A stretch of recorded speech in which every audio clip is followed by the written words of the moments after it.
Hello and welcome and namaste from New Delhi. You're watching DD India Newshour. I'm Gautam Roy. And coming up over the next 1 hour, Prime Minister Narendra Modi and Chancellor Friedrich Merz deepen India-Germany strategic partnership. Pacts across defence, trade, technology and green energy exchanged. Prime Minister Modi interacts with the youth at the Viksit Bharat Young Leaders Dialogue. Says he has always had great faith in them.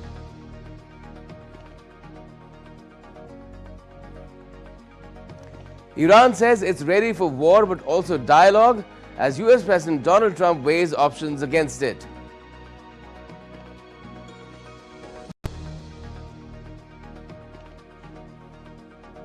NATO chief Magh Bihu says alliance member nations are working on the next steps on how to collectively keep the Arctic safe.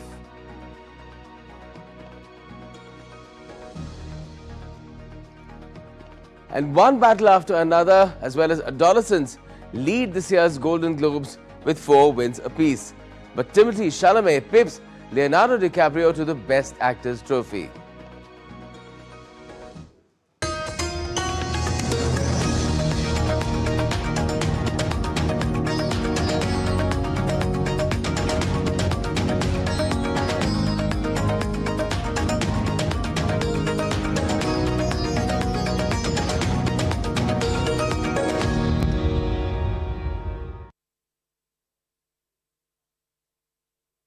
Friedrich Merz met on Monday in India's state of Gujarat for a bilateral meeting on a one-on-one basis and delegation level as well. The leaders took the ties between India and Germany forward in an unprecedented manner as the talks were held in Gandhinagar, where the two countries signed several agreements to enhance cooperation in defence, skill development, critical tech and minerals, renewable energy and more, with a list of as many as 27 outcomes. Prime Minister Narendra Modi and German Chancellor Friedrich Merz held delegation-level talks in Gandhinagar on Monday. The two leaders discussed the entire gamut of bilateral relations between the two nations. They called for giving further momentum to ties to elevate the strategic partnership. Following the talks, both sides exchanged and adopted MOUs in the field of defence and security, trade and economy, critical and emerging technologies, science and technology, renewable energy, green hydrogen, among many others. रक्षा और सुरक्षा में बढ़ता सहयोग हमारे आपसी भरोसे और साझी सोच का प्रतीक है। रक्षा व्यापार से जुड़ी प्राथमिकताओं को सरल बनाने के लिए मैं चांसलर मर्ज का हृदय से आभार व्यक्त करता हूं। हम रक्षा उद्योगों के बीच सहयोग बढ़ाने के लिए एक रोडमैप उस पर भी काम करेंगे, जिससे को डेवलपमेंट और को प्रोडक्शन के नए अवसर खुलेंगे। Prime Minister Modi highlighted how India and Germany are expanding their cooperation in clean energy and secure resilient supply chains. Renewable energy के क्षेत्र में भारत और जर्मनी की प्राथमिकताएं समान है। इसमें सहयोग को बढ़ाने के लिए हमने India Germany centre of excellence स्थापित करने का निर्णय लिया है। ये नॉलेज, टेक्नोलॉजी एंड इनोवेशन का साझा मंच बनेगा। हम क्लाइमेट, एनर्जी, अर्बन डेवलपमेंट और अर्बन मोबिलिटी जैसे क्षेत्रों में मिलकर नई परियोजनाओं को आगे बढ़ा रहे हैं। ग्रीन हाइड्रोजन में दोनों देशों की कंपनियों का नया मेगा प्रोजेक्ट भविष्य की ऊर्जा के लिए एक गेम चेंजर साबित होगा। The German Chancellor spoke of India as a partner of choice in the context of expanding and strengthening his nation's relations beyond Europe and transatlantic. India is a desired partner, a partner of choice for Germany, and the preconditions for a renewed and deepened and intensified partnership couldn't be more favorable. The highly dynamic India and the highly technological Germany, we share essential interests, and this is what we build upon. The two leaders also held productive discussions with Indian and German business leaders at the CEO Forum in Ahmedabad. Chancellor Merz also suggested the European Union and India could finalize a free trade agreement as early as the end of this month, as presidents of European Commission and European Council are set to visit India towards the end of the month. He laid particular emphasis on Germany's very strong support for the early conclusion of the India-EU FTA. As you are all aware, in another fortnight's time, the EC President and the European Council President both will be visiting New Delhi, where we hope to take these discussions forward towards a favorable conclusion. The EU recently concluded a trade pact with South America's Mercosur after talks for 25 years. This has raised hopes for the finalization of its deal with India as well. Bureau Report, DD India. Now, German Chancellor Friedrich Merz's official visit to India has taken place as India and Germany celebrate 75 years of diplomatic ties and 25 years of India-Germany strategic partnership. Over the last 25 years, the India-Germany partnership has expanded across trade, high-end technology, defense, sustainability and science, reflecting the growing depth and maturity of bilateral ties. Take a look. Germany and India share a strong and expanding commercial relationship, underpinned by their status as the world's third and fourth largest economies. Germany accounts for 1/4 of India's total trade with the European Union and remains India's leading trading partner within the EU. This robust economic engagement is further supported by institutional mechanisms, including 15 joint working groups operating across diverse sectors.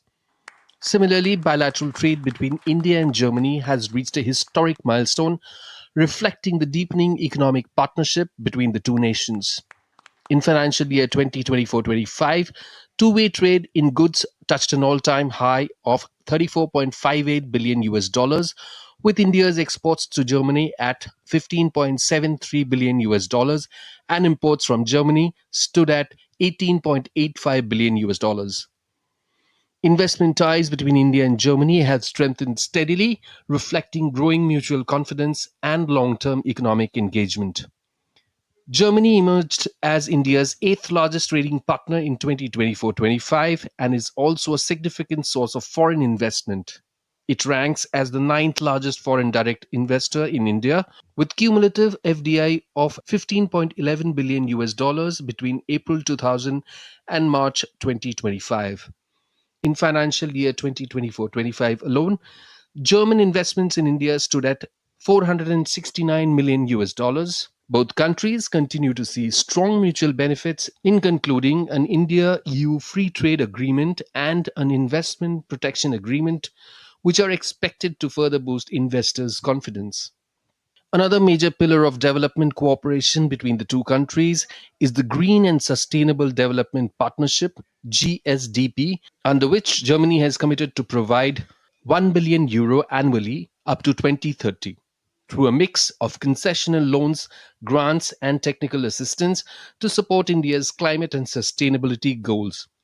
Science and technology cooperation is also an important area in India-Germany partnership. In 2024, the two countries marked the 50th anniversary of Indo-German science and technology cooperation, underscoring the depth and continuity of their collaboration. India and Germany today share a strong, future-oriented partnership built on trade, technology, sustainability, and strategic cooperation, reflecting decades of trust and growing global relevance. With Aman Kumar Himanshu, Amit Mukherjee for DD India. And joining us now to talk about how India and Germany have elevated their ties through the visit of Chancellor Merz is DD India's Meghna Dev. Hi Meghna, is the biggest differential, if one were to look at this 75-year-old partnership and 25 years of strategic partnership, in the area of defense, with both India and Germany having come a long way from where they started? Yes, Gautam, actually to say historically, India and Germany ties were rooted heavily when we actually see in trade, education, technology, engineering, rather than deep military cooperation. But defense links basically were limited because for Germany it was traditionally focused on the EU, and India's defense procurement we see looked largely on France to Russia, Israel. Now, when this is visibly changing, this trend is visibly changing, India has definitely elevated its defense cooperation with Germany. And what we see is that there are institutionalized dialogues, joint exercises, military to military exchanges. And we also see senior leadership interactions. Now, we also do see that in this visit, there is a joint declaration of intent that on defense industrial cooperation roadmap that has been signed, which actually paves way for long-term co-development. It also paves way for co-production, majorly technology partnerships between India and German defense industries for that matter. Now, we also do see that how this roadmap will be working, how it will be able to promote, we can say, a long-term industry-led cooperation where there will be, co-production of defense platforms and equipment. And also, we do see that how India has lauded and appreciated, Germany's efforts where they have been able to facilitate expeditiously the export clearances of defense equipment. India, Germany has also opened up for India to buy small weapons from from its firms in Germany, and the licensing regulations have also been very eased out. So this also enhances the speed of procurement. Well, we also do see that there was the CEO forum, there were interactions for defense businesses, and we also have seen in the past that there have been roundtables in Berlin, in New Delhi on defense, between industries, the defense industries. So definitely these are important, and there is cooperation. Specifically, when we say in submarines, obstacle avoidance systems, unmanned aerial vehicles, and we also do see that this gamut of defense cooperation will definitely be growing with this roadmap that has been announced. Yes, certainly. So clearly, yes, an with industry elevation to industry, visible. startup to startup tie-ups as well in the pipeline. Thanks a lot for joining us for the moment, Meghna Dey. Now, German business leaders and industry executives have underscored the strength of India-Germany relations, highlighting trust, shared values and expanding opportunities for collaboration across innovation, aerospace, defense, manufacturing and sustainable mobility. Listen in. Every time I listen to the Prime Minister, I'm deeply impressed with how precisely he's describing what's going on, what is essential and how we can move forward. And I think what he told us today was very encouraging in the sense that there's a strong mutual basis based in democracy, based in shared value, based in trust since many years between India and Germany as countries, but also between the Indian and the German economy. And there's many global developments that almost make it imperative for us to thrive further in innovation, in defense and aerospace, in semiconductors, in many future industries. I think the Prime Minister is perfectly right in his assessment. There's a lot of potential if we combine, for example, German machinery and equipment makers with the potential that we see in growth rates and the dynamic of the Indian market. India is moving faster than many countries in Europe. The introduction of biofuels, E20 in India ahead of schedule, sets an example and sets the pace of what Europe can do. And we see that the dependency of the world economy on certain markets needs to be reduced, and therefore India can step up as a supplier for the world economy. What Prime Minister Modi said of growing the economy, bringing stability, bringing stable frameworks also on the legal side, and I think this is what's connecting both leaders, that they really work towards very reliable, plannable pathways for trade, for talent migration, and for the mutual benefit. And I think this is a very important message, that it's really about, we always say triple win, sort of both countries win, and also the things that are exchanged and the people involved win. And I think this is a great story for Indo-Germany.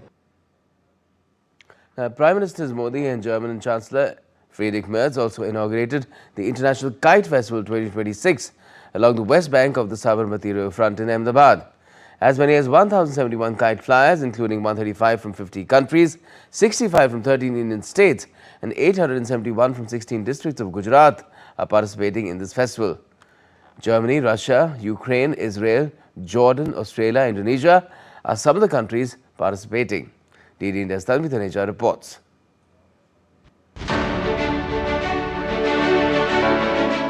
A bright, warm, sunny day in Ahmedabad with brisk breezes to lift the kites aloft along the Sabarmati riverfront. The International Kite Festival, underway from 12th to 14th of January in Gujarat, brings with it the message of peace and harmony. Prime Minister Narendra Modi and German Chancellor Friedrich Merz took a heritage walk at the specially curated Ambavad site for the occasion. 108 Indian musicians presented the Grand Gujarat Symphony for the German Chancellor. The two leaders later also tried a hand at kite flying in the festive atmosphere. Multiple kites of Indian tricolour embedded in one string with Operation Sindoor mast was another highlight of the festival. Kite flyers from 50 countries and 13 Indian states participated in this festival. This kite for this festival, this is my traditional coat. This for every day. Usually, yes. I love your Prime Minister. Okay. So brilliant and big kite festival. I visit Soti Kite Festival International and Gujarat Kite Festival, very nice. Many country delegation participating in here. I made Indian flag kite, Delta kite, very nice. It's so nice. Kites flying, people, nice, so nice. We are so happiness to stay here. This year I'm making a Gujarat kite. That Gujarat kite is displayed all over the Gujarat in that Gir jungles, that city side Jalis, then Statue of Unity, then play of the kites, then Navratri, then Somnath temple, everything Jakis in my kites. It's a wonderful feeling, it's a wonderful event, one of the biggest kite festivals in the country. So I would like to request all the viewers that you should get into the kite flying. It's not just for the entertainment, it have a lot of health benefits too. Postural correction, it's a kind of wellness therapy, holistic therapy for your frozen neck or text neck or the cervical problems, eyesight, lack of vitamin D. You get out of your comfortable space in the AC rooms and cabins, come into the ground, get more sunlight.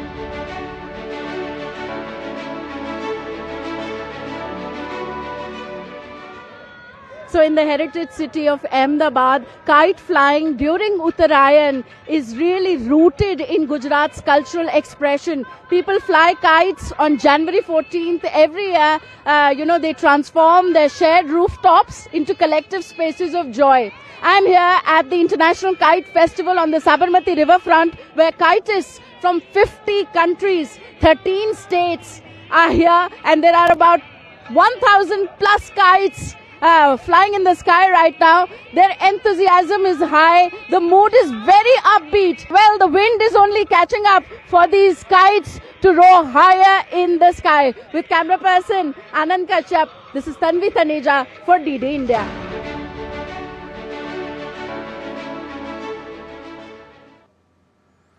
And today was also National Youth Day, and Prime Minister Modi attended the concluding session of the Viksit Bharat Young Leaders Dialogue 2026. Prime Minister Modi praised the young participants for highlighting women-led development and youth participation, calling their inputs commendable. Around 3,000 youth from across India and the global firmament among the Indian diaspora presented ideas for national development. More in this report. On National Youth Day, marking the birth anniversary of Swami Vivekananda, Prime Minister Narendra Modi attended the concluding session of the Viksit Bharat Young Leaders Dialogue 2026 at Bharat Mandapam in New Delhi. Prime Minister Modi interacted with around 3,000 youth from across the country and the Indian diaspora. Participants presented youth-led ideas and solutions across 10 thematic tracks focused on national development. Addressing the youth, the Prime Minister said that their success would strengthen India's progress and take the nation to new heights. थोड़ी देर पहले आपने यहाँ जो presentation रखे, अलग अलग themes को लेकर प्रभावी बात रखी है, ये दिखाता है कि हमारी अमृत पीढ़ी विकसित भारत के निर्माण के लिए कितनी संकल्पित है। इससे ये भी स्पष्ट होता है कि भारत में जैन जी का मिजाज क्या है।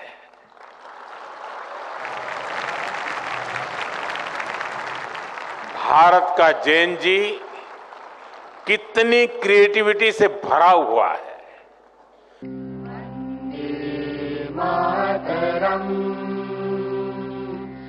Prime Minister, along with Union Minister Mansukh Mandavia, led the gathering in singing Vande Mataram as thousands of young leaders from across India and international delegates joined in, creating a strong sense of unity and patriotism.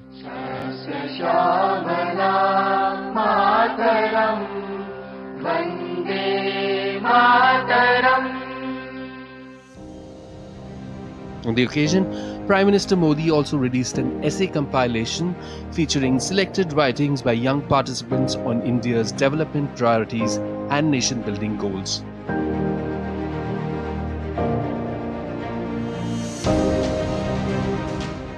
In his address, Prime Minister highlighted the growth of startups and India's progress in areas such as drone manufacturing and use of advanced technology.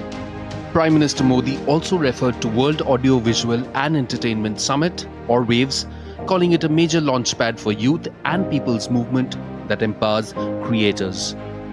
Bharat आज orange economy यानी culture, content और creativity का अभूतपूर्व विकास होते देख रहा है। Bharat media, film, gaming, music, digital talent, VR, XR जैसे क्षेत्रों में एक बड़ा ग्लोबल सेंटर बन रहा है।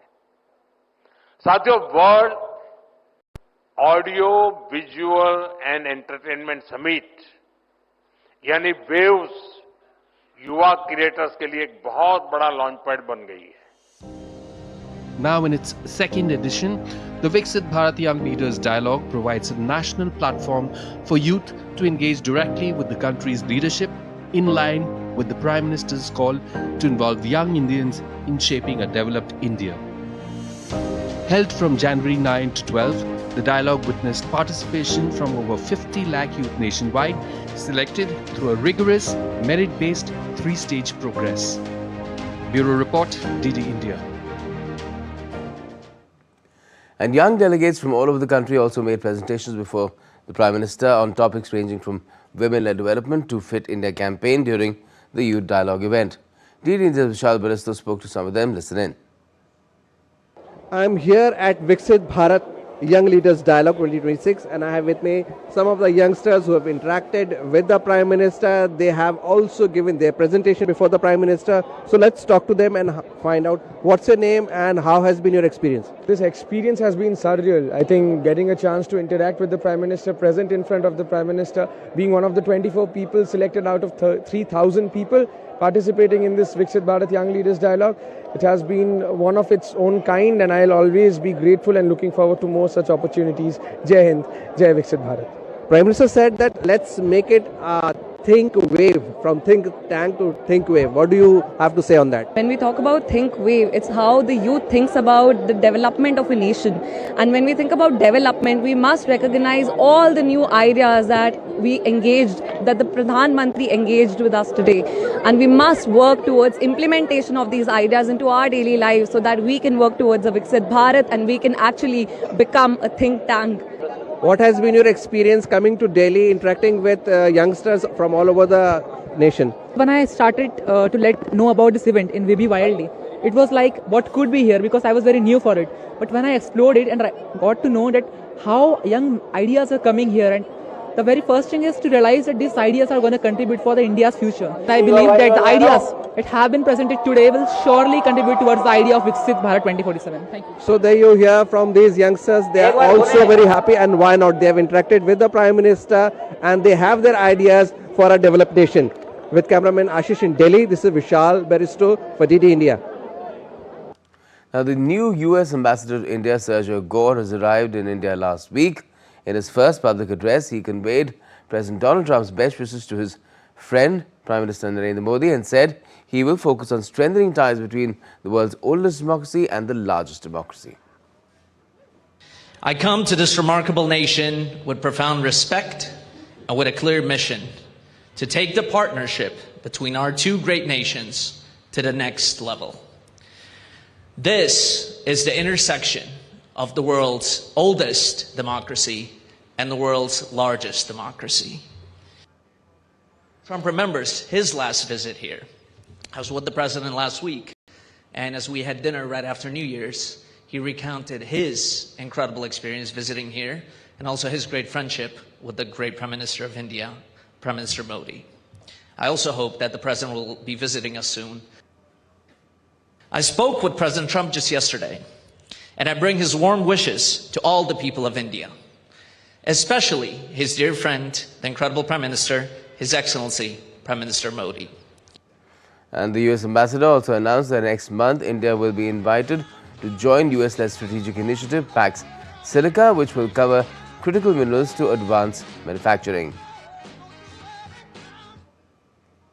I also want to share with you today a new initiative that the United States launched just last month called Pax Silica. Pax Silica is a US-led strategic initiative to build a secure, prosperous, and innovation-driven silicon supply chain, from critical minerals and energy inputs to advanced manufacturing, semiconductors, AI development, and logistics. Nations that joined last month include Japan, South Korea, the United Kingdom, and Israel. Today, I'm pleased to announce that India will be invited to join this group of nations as a full member next month.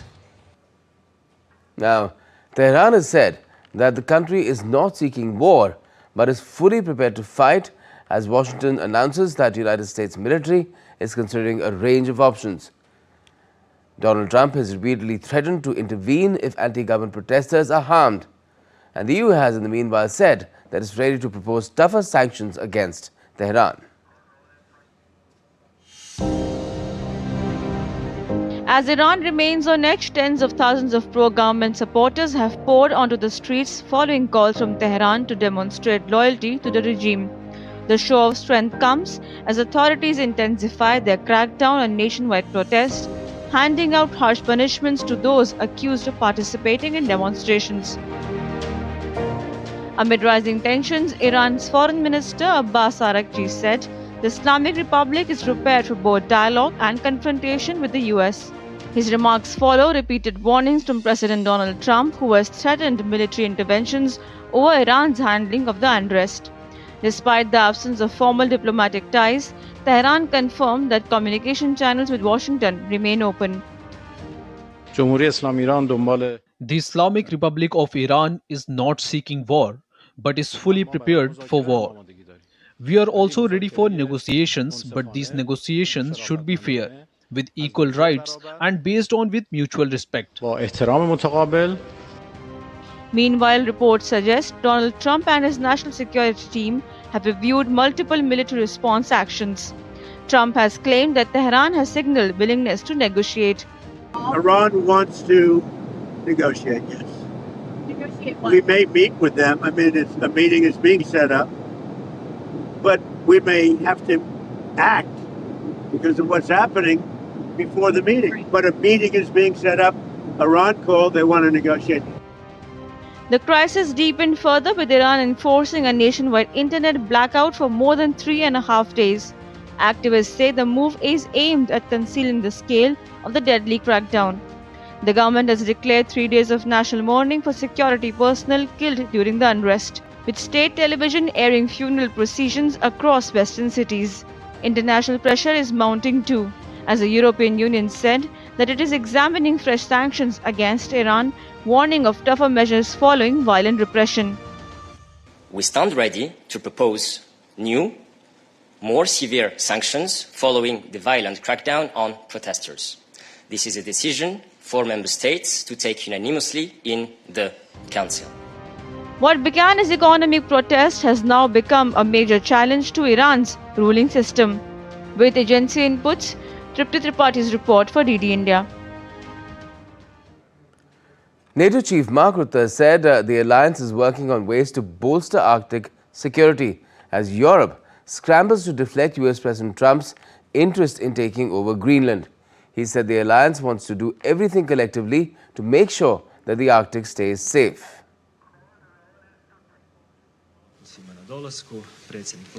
Currently, we are discussing the next step to that, how to make sure that we give practical follow-up on those discussions to make sure that as an alliance we do everything collectively and through our individual allies to make sure that the Arctic stays safe, as we all agree that that has to be a priority.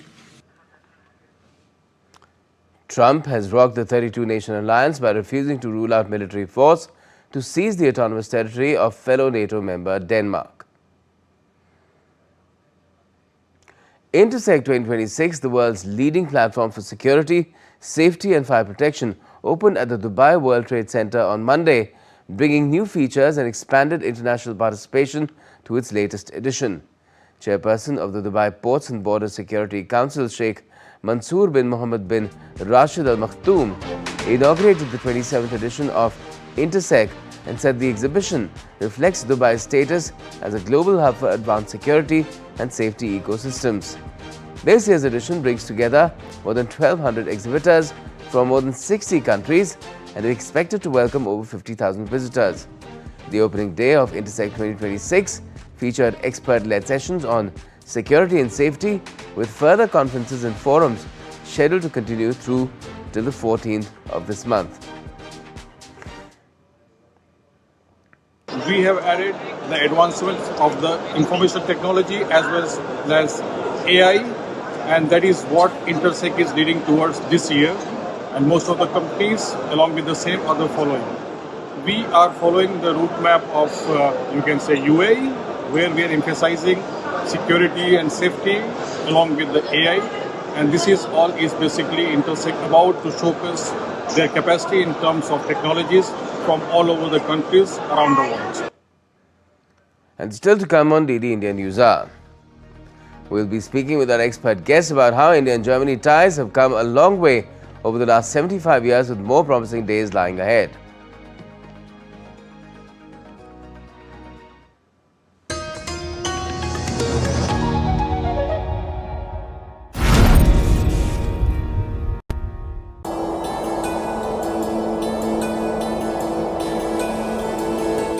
गर फिरदौस बर्रुएज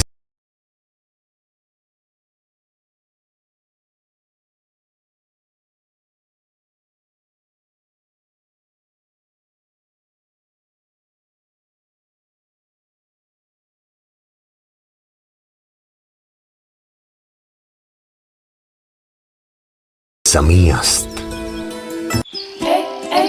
One of India's newest states. One of Jharkhand will mesmerize you with majestic nature, rich heritage and colorful culture. Hello. Johar. It fits perfectly. Thank you. Full workout हो गया. Ready?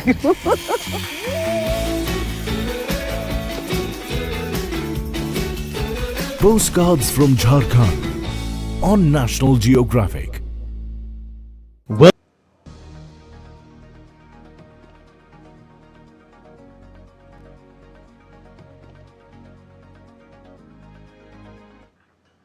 Welcome back. You're watching DD India Newshour. I'm Gautam Roy. Let's take you back to our top story, which is all about the strengthening India-Germany ties through the decades, 75 years of bilateral relations, 25 years of strategic partnership. And when the leaders of the two countries have met today in the state of Gujarat, they've really gone all out in terms of taking the relationship forward. A list of outcomes which has 27 points is what the Ministry of External Affairs has put out. And to talk about it, we have with us Meera Shankar, former India ambassador to Germany. She was in the US as well, India's envoy in Washington DC, but one of her other responsibilities prior to that had been in Germany as well.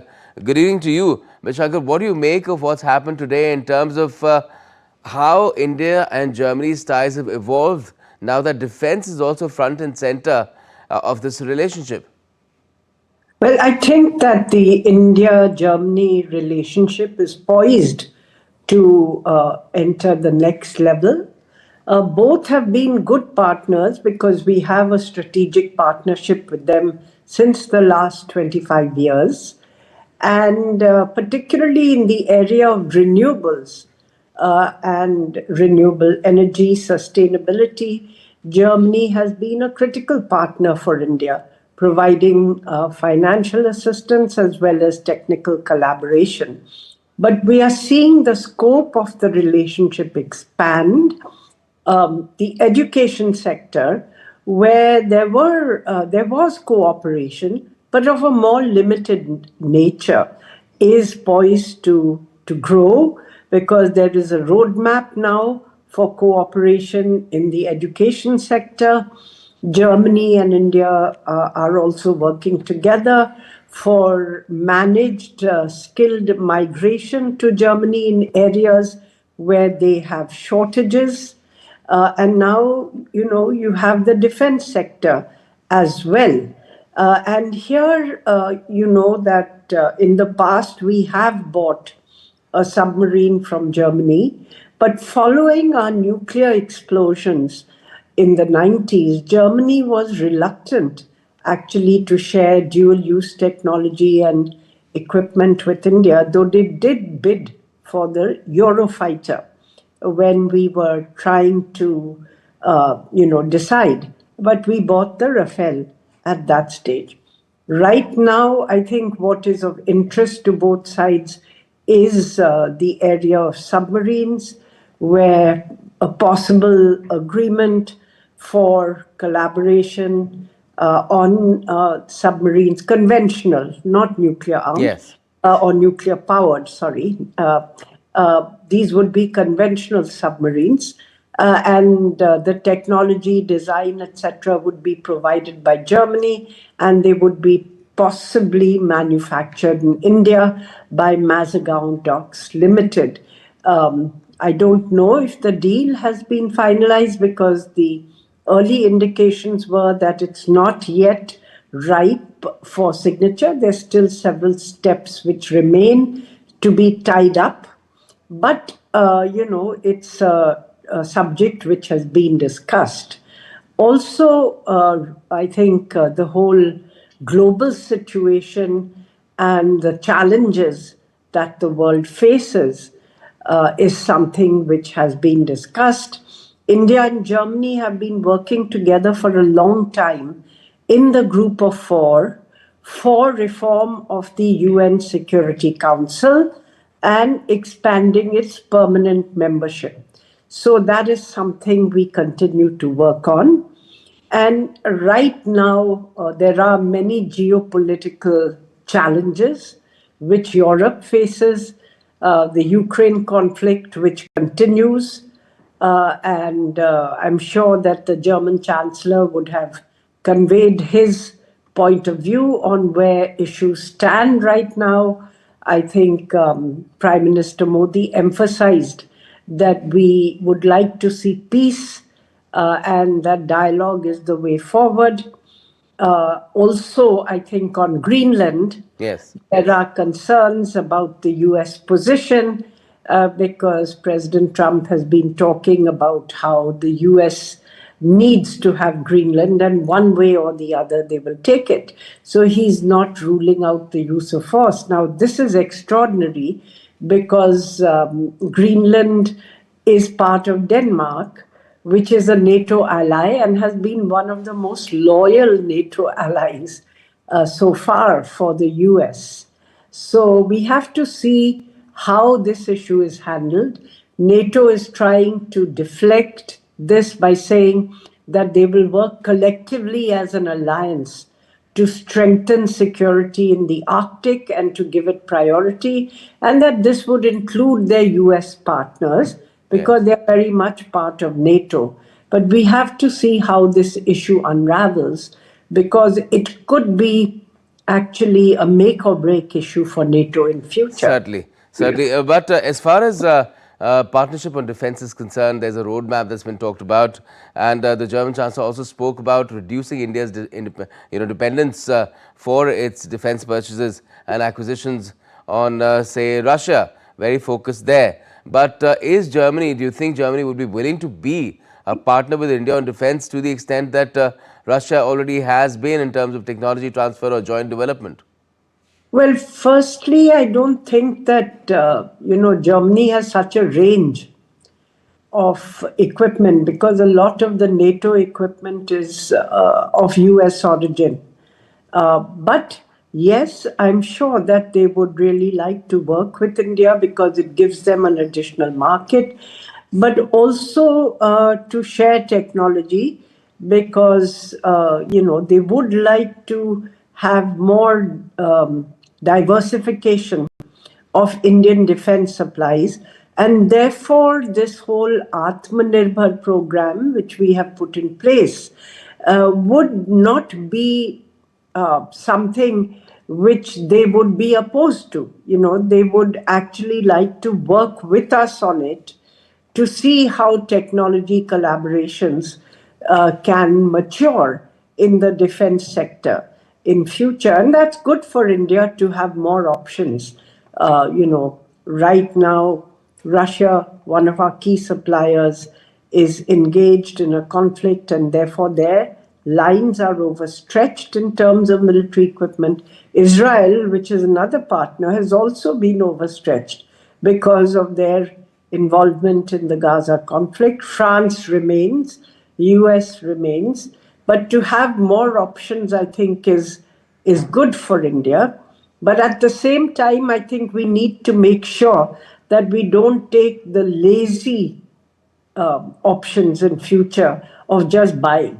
Okay. Now build our own capability. All right. Now, the German Chancellor is also very positive and very, very forthright about how he expects the India-EU trade deal to be done during the visit of the heads of the European Commission and European Council just down the line this month. Do you feel that that is a very strong endorsement and indicator of how this might eventually happen, the India-EU trade pact? Yes, I think, both sides have been trying to work towards this deadline of completing the agreement before the EU commissioners come as chief guests for Republic Day. That's a kind of deadline which both sides have set.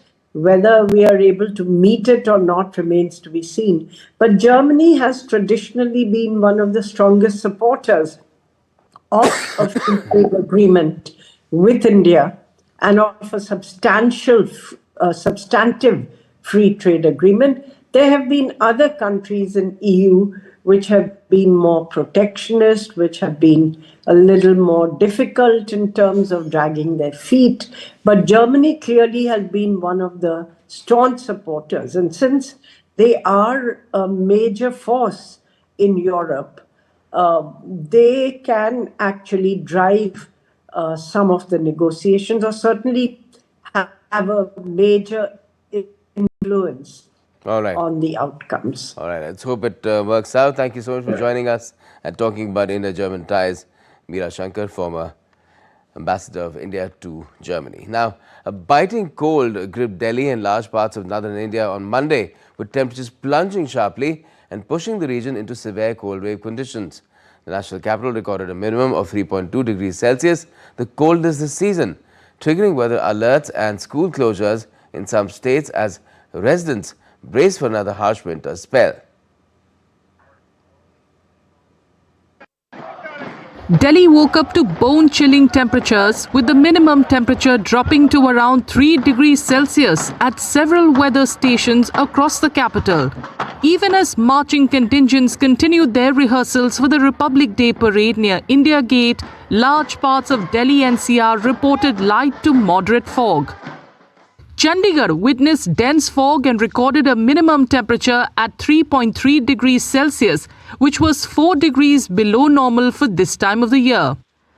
Meanwhile, the cold eased slightly in Srinagar, with the minimum temperature standing at minus 2.4 degrees Celsius, 0.4 degrees below normal. On Sunday, the minimum temperature had dipped to minus 5.2 degrees Celsius. The Kashmir Valley, which typically receives heavy snowfall and witnesses frozen water bodies and a surge in tourist footfall during the ongoing Chillai Kala, has instead received very little to no snowfall in the plains. While some higher reaches have received snow, residents in the plains are grappling with harsh weather conditions that have not only made life difficult but have also led to power and water shortages. Chillai Kala, a 40-day period which begins on December 21st and ends on January 30th, is normally associated with heavy snowfall and harsh winter conditions in the valley. However, this year has been unusual. In its daily bulletin released on Sunday, the India Meteorological Department predicted that cold wave to severe cold wave conditions are very likely to continue over Rajasthan, Punjab, Haryana, Delhi, Himachal Pradesh and Uttarakhand until January 13th. Dense fog conditions are very likely to persist during morning hours over northwest India and Bihar over the next 5 days. And still to come on DD India Newshour.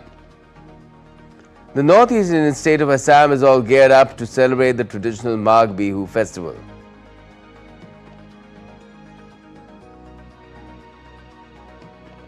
And in sports, India's all-rounder Washington Sundar is ruled out of the one-day series against New Zealand after an injury.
Tamil Nadu.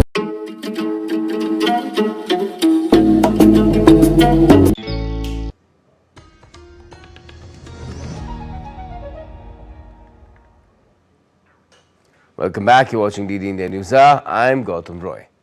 Now, the closed session of a Nepali Congress Special General Convention at Bhrikuti Mandap has been extended till Tuesday to decide on party leadership and key issues, including the proposed dissolution of the Central Executive Committee.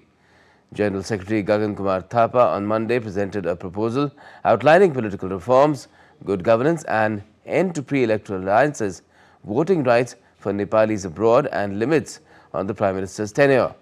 Acting President Purna Bahadur Kharka urged party unity ahead of the 15th General Convention in May 2026, while senior leader Shekhar Koirala said consultations are ongoing to prevent a party split.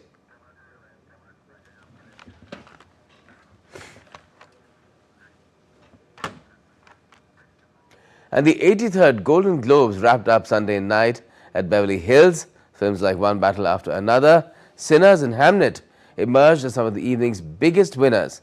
On the television side, Adolescence, The Studio and The Pit topped their categories. The star-studded night delivered plenty of excitement and has set the stage for an incredibly competitive race for the 98 Oscars. Deeptanshu Kashyap has more. The highly acclaimed comedy thriller One Battle After Another emerged as the biggest winner at the 83rd Golden Globes, taking home Best Motion Picture Musical or Comedy and Best Supporting Actress for Teyana Taylor, while Paul Thomas Anderson claimed Best Director and Best Screenplay. The period drama Hamnet won Best Motion Picture Drama along with Best Actress Drama for Jessie Buckley.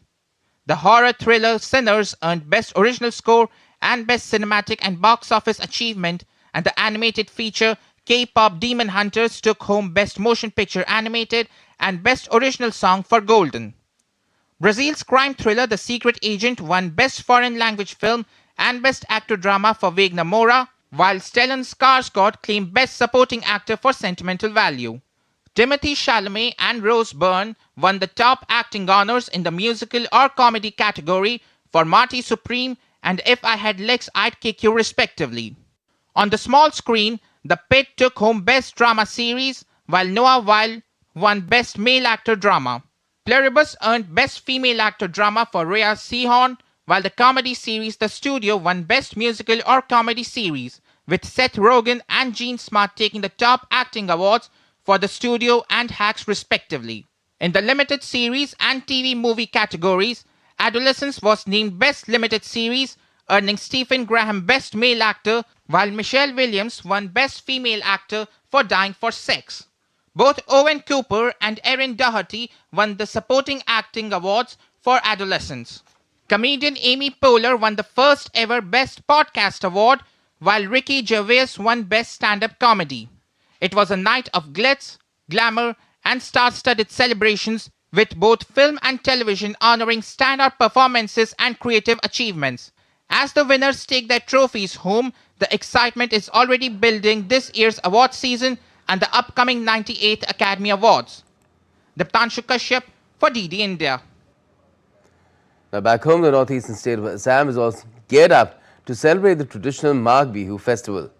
Villages across the state are alive with the sights and sounds of preparation. From pounding rice to make traditional pita, women folks are coming together to keep age-old traditions alive, highlighting how food, community and gratitude lie at the heart of Bhogali Bihu celebrations. Take a look.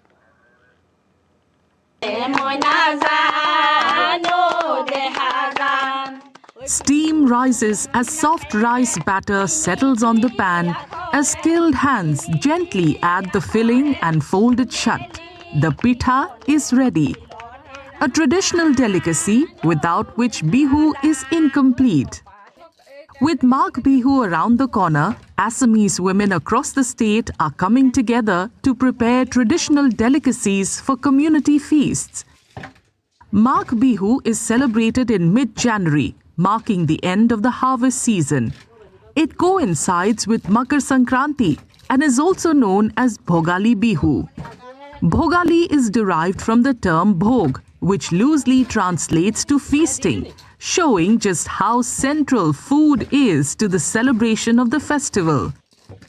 हम लोग ऐसे सभी मिलकर ऐसे भोगाली बिहू के जुजार करता है फिर ऐसे तो तिल पिठा बनाया और ऐसे गुड़ पिठा बनाया ये तो तिल और गुड़ मिलाकर बनाया और ऐसे चावल की आटा ऐसे पीस कर ऐसे गुड़ी करके उसमें तिल और गुड़ मिला के ऐसे डाल के ऐसे बनाया था. The preparation is a collective effort. Women gather around the traditional dheki shal, a wooden rice pounding tool, rhythmically pounding rice, roasting ingredients and cooking together in an act that both prays for and celebrates abundance. हम सब महिलाएं मिलकर ऐसे तिल पिठा नारियल के लड्डू घिला पिठा सुंगा पिठा ये सब बना रहे हैं. हम हर साल ऐसे मिलजुल कर पिठाएं बनाते हैं. हम माघ महीने के 1 तारीख में सब मिलकर मेजी के सामने सेवा करते हैं. पिठा जलपान डोई ये सब खाते हैं.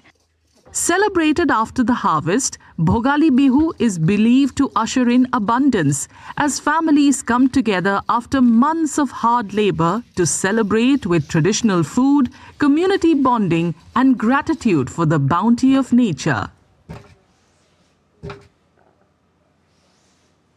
And now it's time for some sporting updates as well. The India all-rounder Washington Sundar has been ruled out of a one-day series against New Zealand after suffering a rib injury in the opening match in Vadodara. The 26-year-old walked off midway through the New Zealand innings and did not return to field on Sunday. Despite the discomfort, he later came out to bat at number 8 as India picked a 4-wicket win. Washington is the third Indian player to pick up an injury Wicketkeeper batter Rishabh Pant was ruled out of the ongoing series after suffering a side strain last week, while Tilak Verma is unavailable for the first 3 T20 internationals against New Zealand due to a groin injury.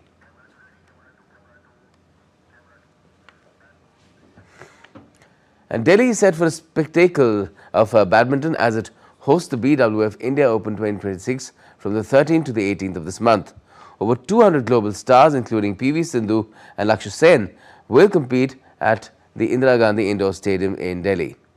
DD India's Tapat Bhattacharya with this report.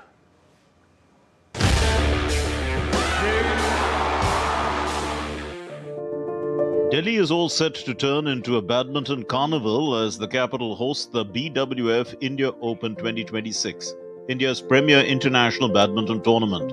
With over 200 top players from across the globe, all eyes will be on the Indira Gandhi Indoor Stadium, New Delhi, as the tournament gets underway from January 13 to 18. Fans can look forward to seeing some of the biggest names in the sport in action, including world number 1 An Si Young, India's Olympic medalist PV Sindhu, star doubles pair Satvik Sairaj Ranki Reddy and Chirag Shetty, and Commonwealth champion Lakshya Sen. As an athlete, as a player, we try and give our 100% no matter what. And yeah, finally, I think it's a great pleasure to be here today. And I think it's always nice to play in Delhi because every year, starting the year, of course, we had Malaysian Open, but I think, in Jan, playing the Indian Open, it's always nice to play at the start of the year, new year, fresh year. So I hope we get some good results here.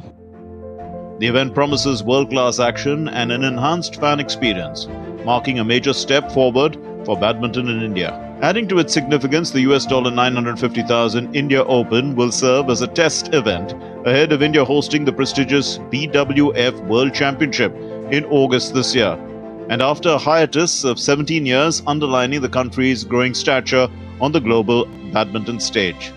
As a player, I think we have seen the evolution of the India Open since last 15 odd years, and I think to be a part of that amazing journey and to see that the tournament is growing every year bigger and bigger, I think it's a big proud moment for us as players. The spotlight will be on young Indian sensations Unnati Huda and Ayush Shetty, eager to make their mark on the big stage. As Delhi gears up for 6 days of high-intensity matches, the India Open 2026 promises thrills, passions and top-class badminton. Tapas Bhattacharya's report for DD India. It'll be quite a tournament. And that's all we could pack in for this edition of DD India News Hour. But let us know your thoughts on the news of the day. And for those on the go, you can get all the latest news and updates from India and across the world on DD India's mobile app. It's available on both Android and iOS. Just scan the QR code on the screen and download the app right away. And we'll be back with more news as it breaks here on DD India. I'm Gautam Roy, and from all of us here in Delhi, thanks for watching DD India News Hour.